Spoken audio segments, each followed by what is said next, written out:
Hello guys, welcome back to my channel. आज हम बात करेंगे कंट्रास्ट बाथ के बारे में। कंट्रास्ट बाथ होता क्या है, इसके क्या बेनिफिट है और कैसे यूज़ किया जाता है। तो चलिए बने रहिए वीडियो में।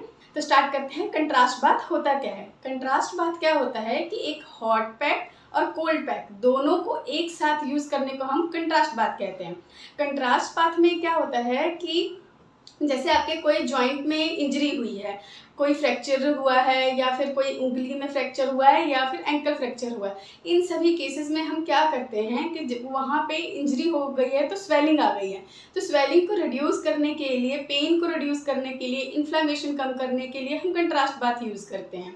तो कंट्रास्ट बाथ में क्या करना होता है, एक टब लेना होता है, एक टब में हॉट वाटर और एक में कोल्ड वाटर रखना होता है। जो हॉट वाटर होता है उसका टेम्परेचर जो होगा हमारा 100 डिग्री से 110 डिग्री के बीच में होगा, और जो कोल्ड वाटर होगा उसका जो टेम्परेचर होगा 46 से 50 डिग्री टेम्परेचर के बीच में होगा। अब आपको कैसे मेज़र करना है, इसको आप थर्मोमीटर से मेज़र कर सकते हैं, या फिर आप अगर अनुमान लगाया जाए तो जिसमें आपकी उंगली सही जा सकती है, जितनी आपकी उंगली टेम्परेचर सह पा रही है गर्म पानी का, उतना आपका गर्म पानी होना चाहिए, और कोल्ड वाटर दोनों अलग अलग टब में रख लेना है। अब दोनों को एक साथ यूज़ करना है।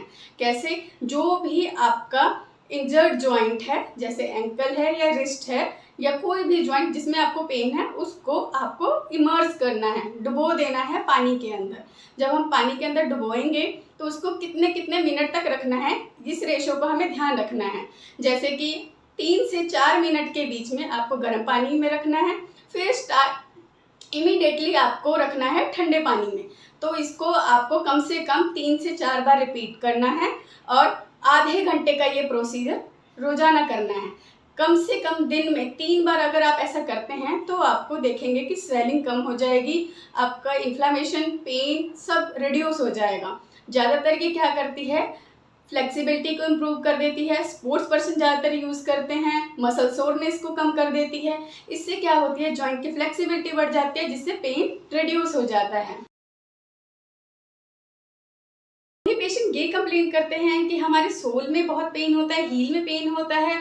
उन पेशेंट्स के लिए भी प्लांटर fasciitis कंडीशन जिसे कहते हैं, उसके लिए भी ये बहुत ही बेनिफिशियल है। अब जान लेते हैं कि ये वर्क कैसे करता है।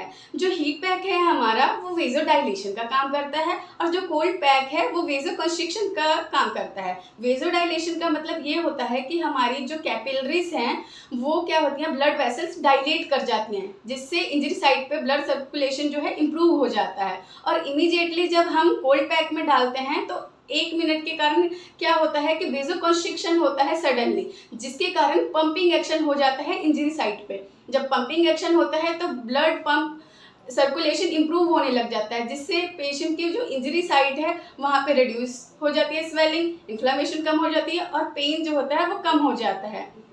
तो ऐसे ही जानकारी के लिए बने रहिए मेरे साथ। Thank you so much.